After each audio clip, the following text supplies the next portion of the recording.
3월 22일 월요일 말씀 동무입니다. 새로운 한 주간 은혜와 평강이 함께 하시기를 축복합니다. 요한복음 15장 18절부터 27절까지인데 가지 된 증거입니다. 어제 본문이었죠. 요한복음이 나오는 에고 에이미 마지막이었습니다. 예수님은 참 포도나무, 우리는 가지다. 그래서 이 포도나무와 가지는 붙어 있어야 된다. 붙어 있어야지 열매를 많이 맺게 된다라고 이야기를 했습니다. 붙지 않고는 열매를 맺을 방법이 없죠. 떨어져 가지고는 열매를 맺을 수가 없습니다. 그런데 오늘 말씀은 가지가 포도나무에 붙어 있을 때 어떤 일이 벌어지는가 이런 건데 여기 오늘 말씀에는 어제는 열매를 맺어야 된다 그랬는데 그 열매가 구체적으로 뭔지가 나옵니다. 열매가 나오는데 여기는 크게 보면 다 좋은 열매인데 내용적으로 보면 이게 좋은 열매도 있고 이게 열매인가 싶을 정도의 그런 열매가 있습니다. 오늘 말씀에는 이제 세 가지고 크게 보면 두 가지인데 하나는 내 말을 지켰은즉 너희 말도 지킬 것이라.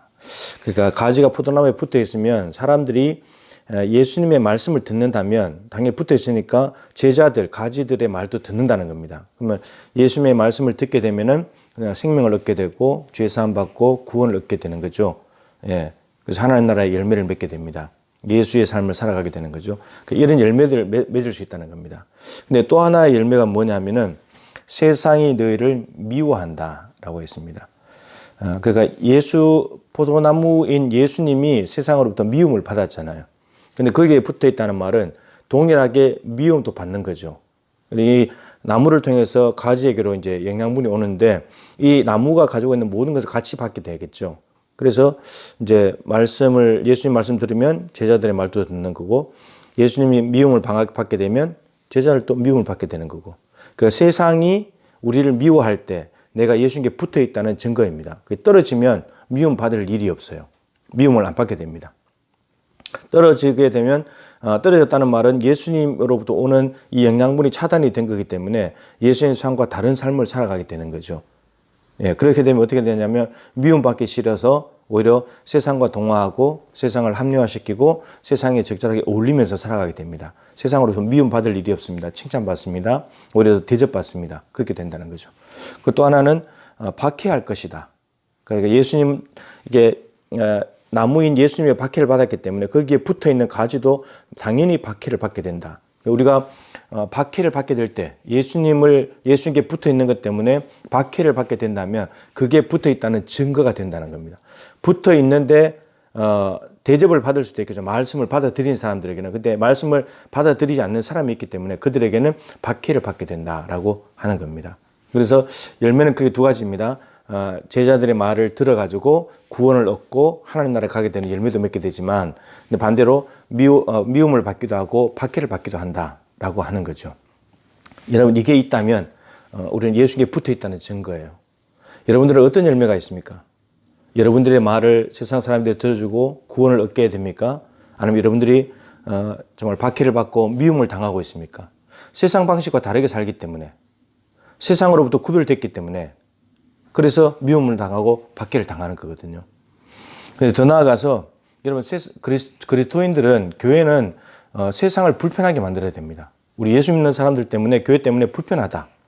그리고 세상 사람들이 보면서 교회를 보면서 자기들이 부끄럽다는 것을 느끼게 만들어야 됩니다. 왜냐하면 우리가 예수님께 붙어 있어 너무 정직하고 너무 투명하고 성실하고 의롭고 나누어주고 약자들을 도와주고 이렇게 살아가니까 그러니까 세상은 거짓되고 자기들이 불의를 행하고 불법을 쓰고 편법을 쓰고 게으른 거 이런 것 때문에 자기들이 너무나 부끄럽게 느껴야 되고 우리가 의로운 사람으로 떡하니 서 있기 때문에 자기들이 불법을 행하다가도 불편해져야 되는 우리를 불편해하는 여기까지 가야 교회의 눈치를 보는 교회 사람들은 뭔가 달라 교회는 정직해 이렇게 눈치를 보게 만들 때 우리가 제대로 살고 있는 거고 그게 열매라는 겁니다. 세상 사람들은 돈이 실력이잖아요. 근데 우리는 믿음이 능력이라는 걸 보여주는 거고 그리고 엄마 찬스, 아빠 찬스를 막 쓰잖아요. 그걸 스펙인 것처럼 우리는 하나님 찬스를 쓰는 겁니다. 이렇게 살아가지고 살아가는 모습을 보여줄 때 저들이 불편하고 너무나 부끄러운 그런 것을 느끼게 해줄 때 우리가 정말 붙어 있다라고 말할 수 있다는 겁니다. 성경은 이렇게 말하죠. 선을 행함으로 고난받으면 복 있는 사람이다. 아름다운 사람이다. 근데 죄가 있어서 고난을 받는다면 무슨 소용이 의미가 있겠냐.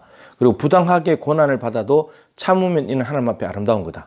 그러니까 고난을 당할 때 선을 행하다가 또 부당하게 고난 당할 때는 참아야 된다.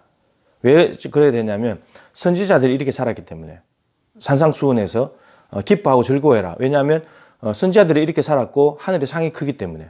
그리고 베드로전서에서는 예수님이 이렇게 사셨기 때문에 예수님이 고난의 삶을 살아가시면서 우리에게 모범이 되셨고 예수님께서 우리를 부르신 이유가 나처럼 살아, 나 따라와. 우리를 부르신 이유가 나와 똑같은 고난의 길을 가자고 불렀다는 거죠. 그리스도인이라는 말 자체가 그리스도 예수를 그리스도라고 믿고 그리스도의 고난에 참여하는 사람이기 때문에 붙어 있으면서 예수님을 믿는다고 하면서 그분께 붙어 있으면서 그분의 생명을 받으면서 그분의 삶을 동일하게 살아가면서 고난이 없는 삶을 살아갈 수는 없다는 겁니다. 분명히 우리를 부르신 목적이 나랑 똑같은 삶을 살아가야 된다. 예수님이 고난을 통해서 이루신 것은 결국은 십자가를 통해서 죄인들을 용서하시고 부활하심을 통해서 하나님의 영광을 받으시고 예수님 영광을 받으시고 하나님 나라가 확장되는 거였잖아요. 그래서 우리가 그렇게 살아가는 거죠. 세상이 불편하고 미워하고 박해하고 그렇게 하면서 그렇게 하더라도 우리가 예수 믿는 것을 굽히지 않고 끝까지 믿고 간다면 예수님이 병자 고치고 약한 사람들 치유해주고 죄인들 덮어주고 끌어안아주고 이렇게 해가지고 결국은 선을 행함으로 고난 당하셨는데 그렇게 해서 그들은 하나님 나라를 얻게 됐잖아요. 그 열매들을 얻게 됐잖아요. 그죠? 박해라는 열매도 따라왔지만 그래서 많은 사람들을 구원하고 근데 그 박해의 끝은 결국은 부활이었고 그 고난을 다 잊어버릴 만한 하나님 나라의 영광이 있게 된 거죠. 우리도 그래서 붙어 있음으로 인해서 예수님이 맺었던 구원이라는 많은 사람들을 예수님께로 인도하는 그런 열매도 맺고 정말 예수님의 삶을 동일하게 살아서 사람들을 하여금 미움을 당하고 박해를 당하고 불편하게 만들고 부끄럽게 만드는 그 삶을 통해서 내 삶의 자리가 하나님 나라로 바뀌어지고 빛의 영역이 넓어지고 그래서 하나님 앞에 영광 올려드리는 정말 예수님께 붙어 있는 증거를 가지고 살아가는 사람들에게 나 예수님을 이렇게 믿어서 이렇게 됐다고 하는 간증을 할 수 있는 미운 것도 자랑이 되는 오히려 기뻐하고 즐거워하라는 그 말씀처럼 정말 나 예수님 때문에 이렇게 당하는데 난 너무 기뻐. 이렇게 말할 수 있는 거기까지 우리의 신앙이 자라갈 수 있으면 좋겠습니다.